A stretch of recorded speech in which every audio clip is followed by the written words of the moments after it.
Shalom, peuple de Dieu, soyez bénis dans le merveilleux et glorieux nom de Jésus. Aujourd'hui, nous allons partager la parole dans le livre de Jonas. Alléluia. Nous allons voir au travers de cette parole combien de fois la miséricorde de Dieu, combien de fois le pardon de Dieu et surtout combien de fois il est important non seulement d'être obéissant à la parole de Dieu, mais également de s'acquitter de sa mission. Avant de commencer notre enseignement, je vais prier. Seigneur Jésus, sois encore béni une fois de plus. Je veux te recommander ces moments d'enseignement. Saint-Esprit, toi-même, sois au contrôle de toutes choses. Saint-Esprit, apporte-nous la révélation qui se trouve dans ta parole. Saint-Esprit, que cette parole soit esprit et vie pour tes enfants, que cet enseignement puisse nourrir ton peuple, que cet enseignement puisse illuminer les yeux du cœur de ton peuple, et surtout, Père, qu'au moyen de ces moments, les écailles puissent tomber des yeux de tes enfants, afin de comprendre réellement ton amour pour l'humanité, ton amour pour le pécheur, ton amour pour tous ceux qui sont séparés de toi. Une fois de plus, que la gloire te soit rendue, que l'honneur te soit rendu. C'est dans le merveilleux et glorieux nom de Jésus que j'ai prié. Amen. Peuple de Dieu, nous allons aborder l'histoire de Jonas. C'est une histoire qui pratiquement se résume sur 4 chapitres. Je vais succinctement essayer de vous donner les grandes lignes chapitre par chapitre. Nous voyons que dans le premier chapitre, Dieu envoie Jonas à Ninive, mais celui-ci désobéit à sa mission. Dans le deuxième chapitre, Jonas se retrouve pratiquement dans le ventre du grand poisson. Il y passe 3 jours et 3 nuits, alléluia, avant que le poisson ne puisse l'éjecter à Ninive. Et au chapitre 3, nous voyons Jonas qui s'exécute, Jonas qui s'acquitte de sa mission, Jonas qui va annoncer au peuple de Ninive la destruction en 40 jours. Et pour clore ce chapitre, donc pratiquement Jonas au chapitre 4, les habitants de Ninive reçoivent la parole de Dieu d'une manière humble, d'une manière sensible. Ils se répandent, se convertissent et finalement reçoivent la miséricorde de Dieu. Alléluia. Alléluia. Donc c'est un peu sur ça que nous allons aujourd'hui partager. Dans un premier temps, Jonas est appelé par le Seigneur. Dans un premier temps, Jonas reçoit un ordre clair de la part du Seigneur, celle d'aller annoncer à Ninive ses fautes, celle d'aller annoncer à Ninive ses transgressions pour les amener à la repentance. Alléluia. Donc, je vais lire cela dans le livre de Jonas 1. Alléluia, premier et deuxième verset. Je lis. La parole de l'Éternel fut adressée à Jonas, fils d'Amittai, en ces mots. Lève-toi, va à Ninive, la grande ville, et crie contre elle, car sa méchanceté est montée jusqu'à moi. Alléluia. Donc, nous voyons autant pour moi que Jonas reçoit un appel de la part du Seigneur, et c'est un peu cela que chacun manifeste, c'est un peu à cela que chacun de nous a été un tout petit peu destiné. Chacun de nous est destiné non seulement à recevoir un appel du Seigneur, mais surtout à pouvoir obéir à cet appel. À partir du moment où tu te crées, c'est parce que Dieu va t'utiliser. Dieu va assigner une mission à ta vie. Et c'est à toi d'être sensible, c'est à toi d'être à l'écoute et surtout de ne pas agir comme Jonas a agi, mes bien-aimés. Alléluia. Nous voyons que le Seigneur suscite à mission Jonas. Mais Jonas s'entête, Jonas décide de sa propre volonté de désobéir simplement au Seigneur en s'échappant de sa face. Alléluia. C'est comme ça qu'il se retrouve à prendre un bateau pour aller vers Tars. Mais sauf que Dieu étant Dieu, Dieu étant omniscient, Dieu étant omniprésent, Dieu étant omnipotent, donc Dieu voyait tout ce que Jonas faisait. Dieu voyait un tout petit peu la stupidité de Jonas qui pensait qu'en prenant le bateau, en fuyant la face du Seigneur, il allait pouvoir se détourner de sa mission. C'est un peu comme ça également que beaucoup d'enfants de Dieu se retrouvent un tout petit peu euh, acculés par le Seigneur. Et lorsque le Seigneur te suscite à dessein, lorsque le Seigneur veut, au travers de ta vie, accomplir une mission bien-aimée, ça ne sert à rien de résister à la volonté de Dieu. Ça ne sert à rien de t'opposer à la volonté de Dieu. Parce que en t'opposant à la volonté de Dieu, que tu le veuilles ou pas, les plans de Dieu finissent toujours par s'accomplir. Le Seigneur va toujours agir de telle manière que sa volonté soit accomplie. Donc, nous voyons un tout petit peu que Jonas n'a pas été sage, Jonas n'a pas été humble, Jonas a refusé de pouvoir accomplir sa mission, Jonas a refusé d'aller proclamer l'évangile au peuple de Nénive. Alléluia. Mais Dieu, dans son amour, le Seigneur l'a laissé faire. Mais malgré que le Seigneur le laissait faire, mais le Seigneur tenait à ce que la mission qui était assignée à Jonas soit accomplie. Donc, quelles que soient les situations, quelles que soient les conditions, quel que soit l'endroit où tu estimes que tu vas fuir loin de la face de Dieu bien-aimé, j'ai envie de te dire que tu ne peux pas fuir de la face de Dieu parce que Dieu te voit, Dieu sait là où tu es, Dieu sait ce que tu es en train de faire. Alléluia. C'est un peu ce qui s'est passé avec Jonas. Jonas pensait qu'en désobéissant, tout allait se passer comme lui, il le désirait. Sauf que, étant dans le bateau, le Seigneur a suscité une tempête. Le Seigneur a suscité une tempête de telle sorte que les occupants du bateau, le capitaine du bateau, s'est senti non seulement lui et ses matelots en danger, donc il fallait rechercher quelle était la cause. Et Dieu étant Dieu, finalement, c'est Jonas qui est désigné comme étant la cause. Alléluia. Donc, mes bien-aimés, il va t'y arriver dans ta vie que tu auras des tempêtes parce que tu auras désobéi à la parole de Dieu. Quand tu désobéis à la mission de Dieu, quand tu désobéis au dessein de Dieu, quand tu désobéis à la volonté de Dieu, mes bien-aimés, ne t'inquiète pas, tu vas y avoir des tempêtes. Tu vas y avoir des tempêtes, mes bien-aimés. Parce que ces situations d'épreuve que le Seigneur va susciter, c'est simplement pour t'amener d'une manière ou d'une autre à reconsidérer ta position, à reconsidérer ta manière de faire, à reconsidérer ton appel. Alléluia.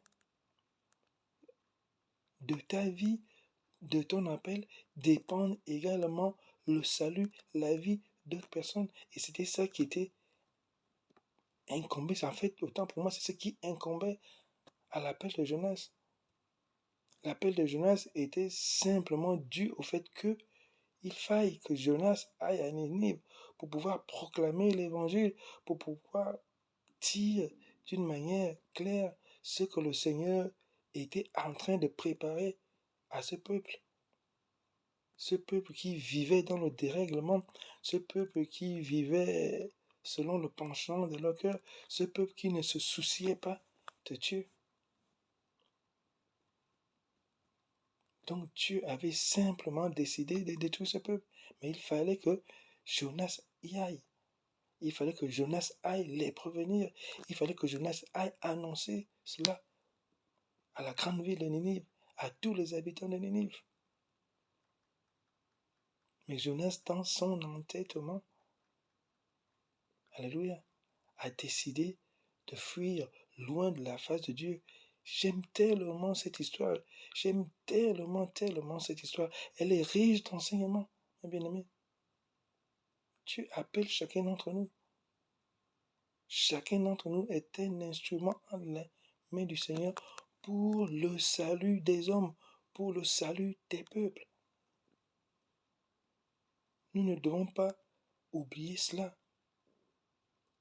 Que si Dieu t'a créé, si Dieu s'est révélé à toi, si Dieu t'a sauvé, c'est parce que tu es un instrument, tu es un envoyé, tu as une mission qui t'est assignée, tu as une mission à accomplir.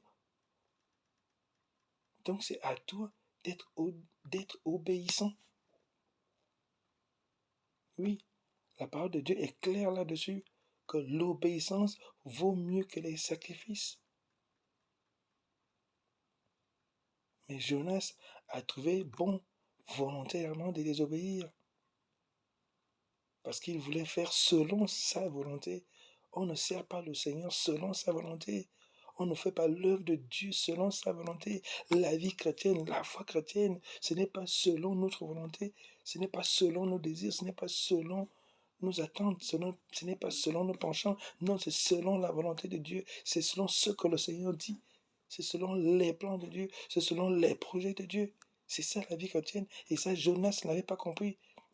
Jonas n'avait pas cette sagesse, qui n'était pas là pour accomplir sa propre volonté, mais il était là pour accomplir les desseins de Dieu.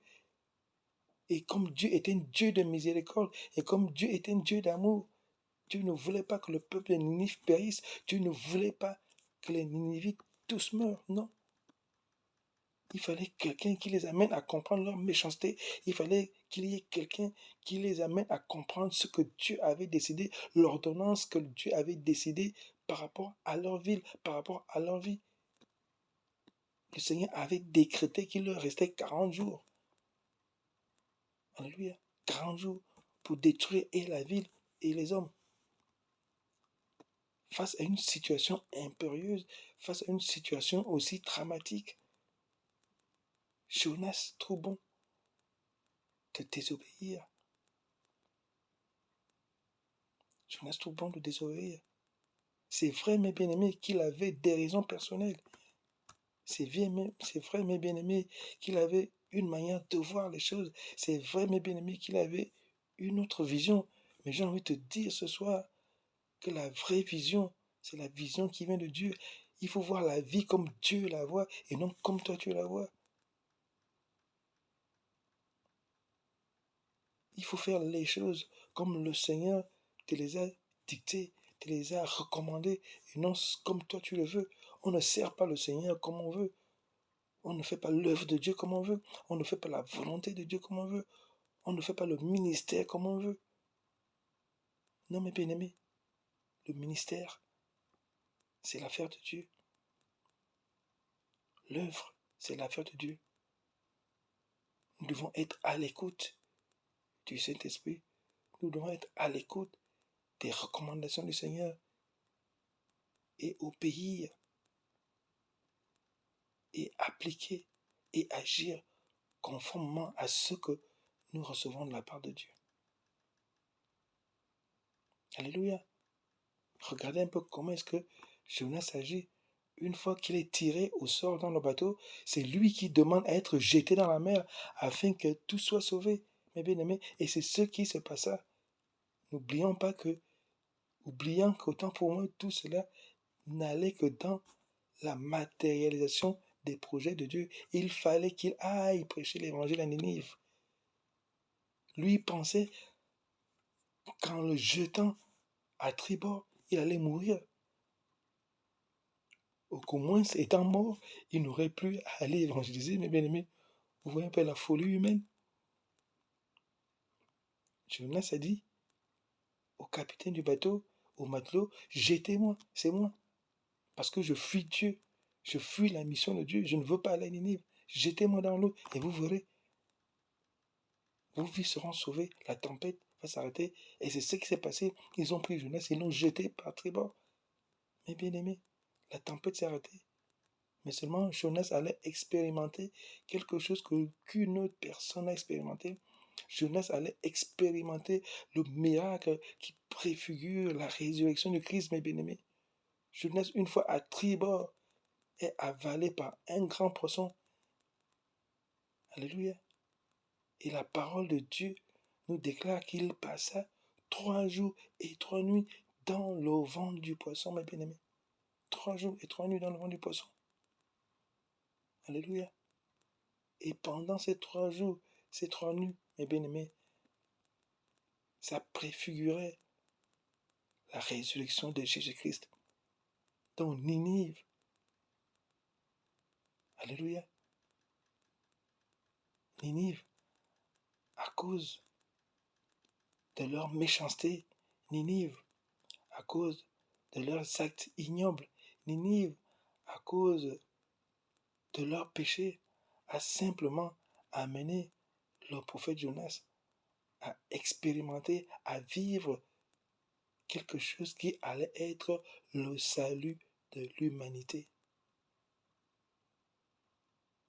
Et je vous dis, bien aimé, la révélation de cela n'est rien d'autre que comme Christ est mort, il a passé 3 jours, 3 nuits, alléluia,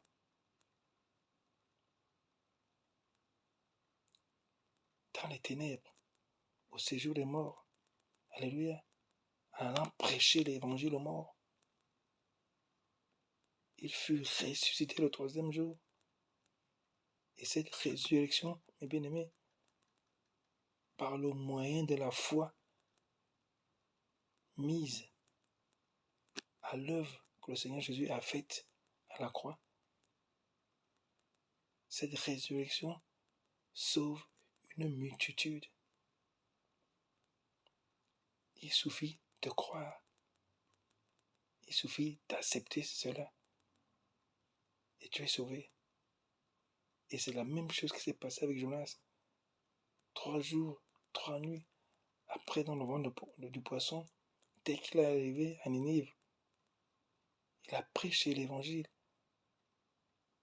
Le peuple s'est repenti. Alléluia. Le peuple a décrété un jeûne. Le roi a décrété un jeûne. Non seulement les humains, les habitants, le peuple a jeûné, mais également même les bêtes ont jeûné. Le roi, autant pour moi, a mis en place un jeûne qui pratiquement concernait tout le monde, que ce soit les petits, que ce soit les grands, que ce soit les bêtes. Tout le monde a jeûné. Alléluia. Et comme Jonas a expérimenté cette résurrection dans le ventre du poisson, cette vie qu'il a apportée, cette vie a impacté les habitants de Ninive. Oui, mes bien-aimés, les habitants de Ninive ont été impactés par cette vie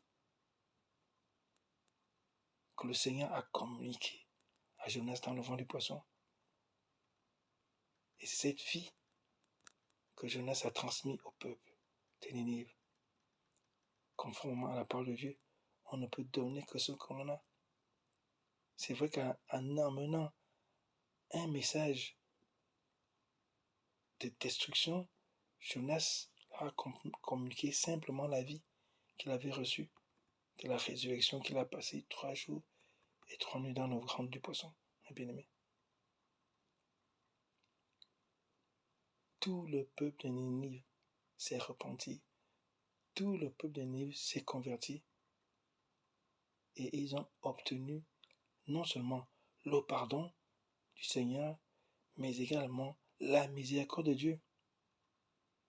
Et surtout que, mes bien-aimés, à cette époque de Jonas, ils étaient régis par la loi. Donc c'était l'époque où le Seigneur détruisait lorsqu'on péchait.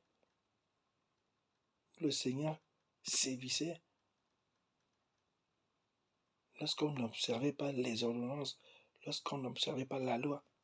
Alléluia. Il y avait des sanctions bien précises à chaque fois qu'on transgressait les lois. Mais là, nous allons remarquer quelque chose d'extraordinaire. Alléluia. Une miséricorde extraordinaire, un pardon extraordinaire, simplement dû à quoi? À la résurrection. À la résurrection. Au miracle de la résurrection que Jonas a expérimenté dans le ventre du poisson. C'était pratiquement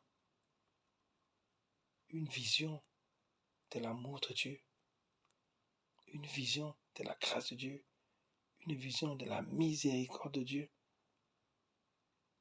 L'histoire de Jonas est quelque chose de particulier. L'histoire de Jonas est quelque chose de très fort. Alléluia. Dieu a manifesté sa miséricorde au peuple de Ninive. Dieu a manifesté son pardon au peuple de Ninive. Dieu a manifesté son amour au peuple de Ninive. Alléluia. Je bénis le Seigneur. Vraiment, quand j'ai médité cette parole, elle m'a beaucoup fait du bien. Alléluia.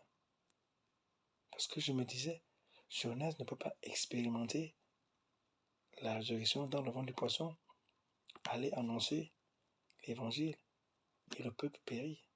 Parce que Jonas, dans le ventre du poisson, a reçu quelque chose. Jonas, dans le ventre du poisson, a reçu une semence incorruptible. Jonas a reçu la vie. Jonas est sorti vivant 3 jours après. Jonas est mort dans le ventre du poisson, ressuscité, sorti vivant. C'est vrai que la parole de Dieu nous dit qu'il a passé tout son temps à prier, à prier. Cela symbolise la mort, mes bien-aimés. Le ventre du poisson symbolise la mort au péché. Oui, mes bien-aimés. Comme quoi, les voies du Seigneur sont insondables. Les voies de notre Seigneur sont réellement insondables. Ce sont des voies d'amour. Ce sont des voies de justice. Ce sont des voies de miséricorde. Alléluia. Nous devons être sensibles à ce que le Seigneur nous dit. Nous devons être obéissants à la voix de Dieu, obéissants à la parole de Dieu. Alléluia. Et quant aux pécheurs, je vous exhorte à avoir l'attitude qu'a eu le peuple de Ninive. Je vous exhorte à avoir l'attitude qu'a eu tous les habitants de la ville de Ninive qui ont reconnu leur faute. Ils se sont repentis. Ils ont décrété un jeûne de repentance, un jour d'humiliation, un jour où ils se sont couchés sur les sacs et la cendre. Un jour où ils ont imploré la grâce du Seigneur. Un jour où ils ont recherché la miséricorde de Dieu. Oui, mes bien-aimés, c'est l'attitude que doit avoir toute personne qui transgresse la loi, toute personne qui n'a pas Christ dans sa vie. Mes bien-aimés, le Seigneur se tient à ta porte, il frappe.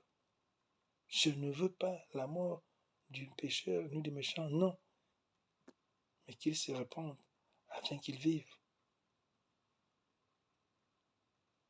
Alléluia. Donc le Seigneur, ce soir, ne veut pas que tu meurs. Le Seigneur, ce soir, ne veut pas ta destruction. Non. Le Seigneur, ce soir, t'amène simplement à comprendre au travers de cette histoire de Jonas. Toi qui n'es pas né de nouveau, que la colère de Dieu peut se transformer simplement en bonté de Dieu. Alléluia. Oui. Les bontés de Dieu ne sont pas épuisées. Si tu veux également que la colère de Dieu dans ta vie se transforme en bonté. Mes bien-aimés, détourne-toi de tes chemins tortueux, détourne-toi du mal, répands-toi, accepte le Seigneur Jésus dans ta vie et sois sauvé.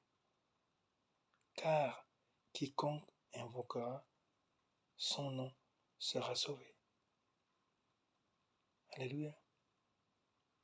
Donc je vais terminer mon propos par cela. Pour moi, ce qui m'a le plus touché là-dedans, c'est la vie que Jonas a communiquée à ce peuple de Ninive. Ce qui m'a beaucoup touché, c'est la prédication de Jonas à ce peuple de Ninive.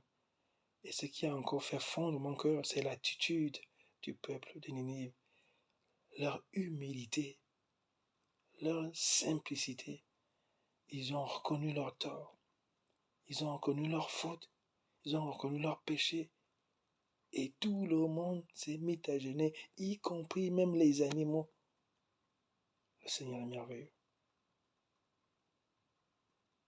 Bien-aimé, la parole de Dieu déclare que le salaire du péché, c'est la mort. Mais le don gratuit de Dieu, c'est la vie éternelle en Jésus-Christ de Nazareth.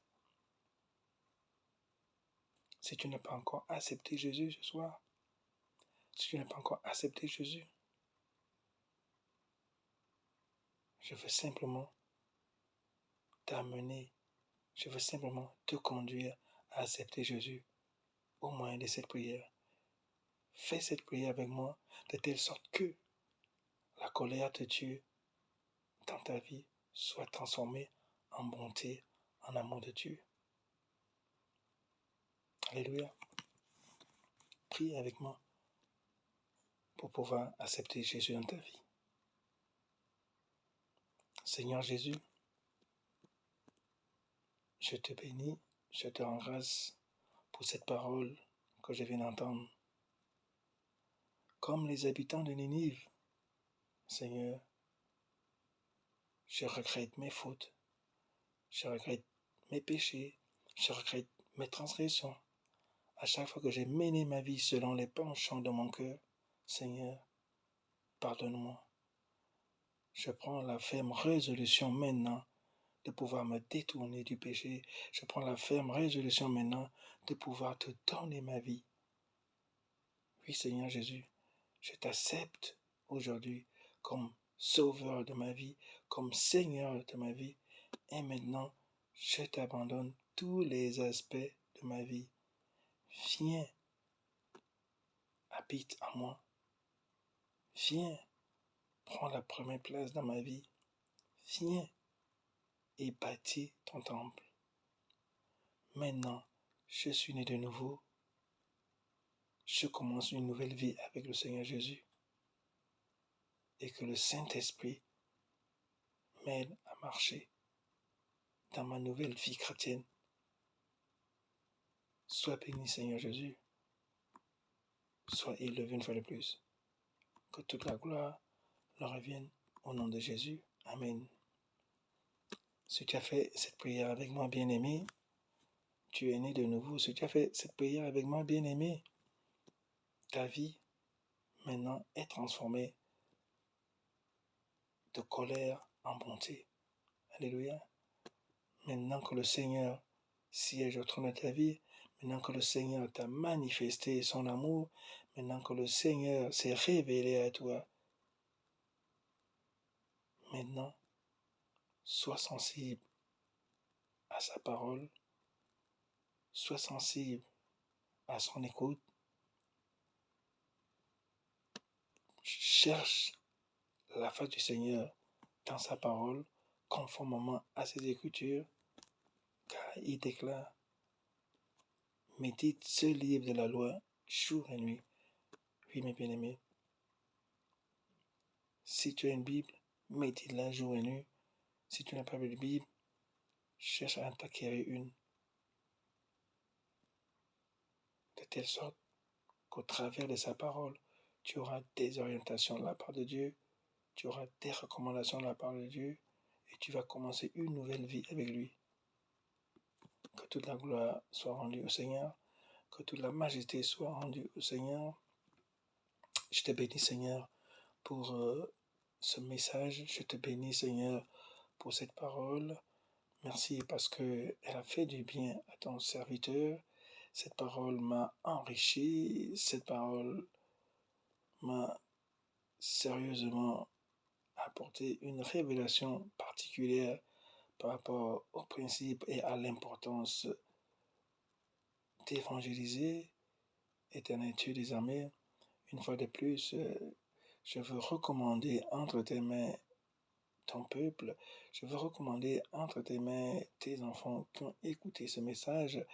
Ma prière et ma supplication, Seigneur, est que tu leur accordes la sagesse qui vient de toi, que tu puisses, Éternel Dieu des armées, illuminer les yeux de leur cœur et que chacun de tes enfants, Seigneur, soit sensible à tes orientations, soit sensible au Saint-Esprit, de telle sorte qu'il marche selon l'Esprit afin de pouvoir accomplir ta volonté. Que toute la gloire te soit rendue, Seigneur, pour ces moments. Que la majesté te soit rendue. C'est dans le merveilleux nom de Jésus que nous avons partagé. Amen.